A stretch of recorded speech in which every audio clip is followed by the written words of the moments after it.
Hi everyone, Amber Canoy here in Paris today for Everyday Kentucky at the big reopening of Bluegrass Federal. And Shanda is with us, the president and CEO, and we got to acknowledge him, right? So Dwayne Anderson is with us, but before we even let him talk, because we know, he likes to talk, Shanda, let's really tell people what sets Bluegrass Federal apart from a lot of other banks. Okay, so we are a mutual bank, which means we do not have shareholders.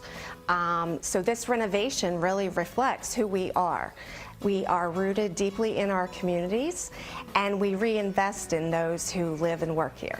You were actually telling me it's like about 30% last year? Last year we did 32% of our profits, wow. Yes. So when you say, we're local, we support local, I mean, it's not just speaking. I mean, you really put your money where your mouth is. Absolutely, yes. Every dollar that we put back into this community means something to people who live and work here and bank with us. So why did you really want to refreshen the look? So when I got here, this was very much a traditional bank. I came as president in 2016. And it was what you typically expect of a bank. You come in, you have the teller line, but in the back was where all the mahogany was, the inlaid double carpets.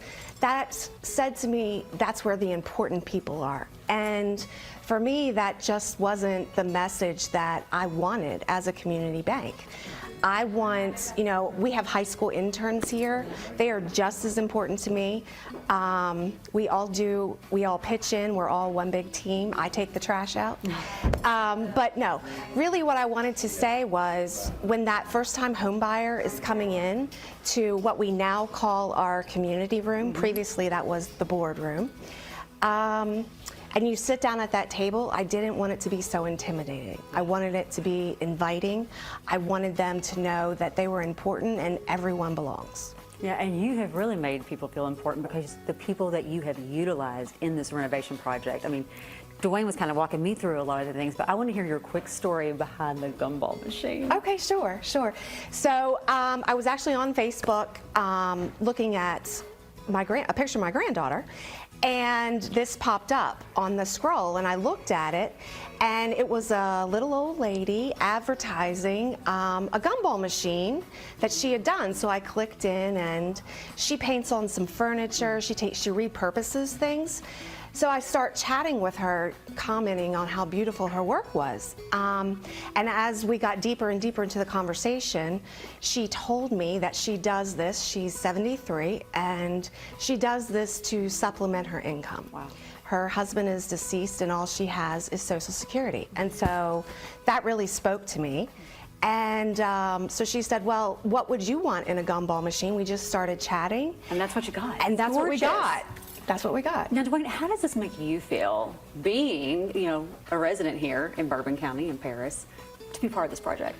Well, I've said down to Shanda multiple times, I'm your best advocate, that every time I meet somebody, a client, a customer, a friend, it's like, you might need to go check them out. And I've meant that because what I see is her heart and everybody that works here and really trying to do the right thing. And you don't necessarily always get it. I'm going to say bank, right? And then we're savings and loans. It's the idea of that's not the typical mindset.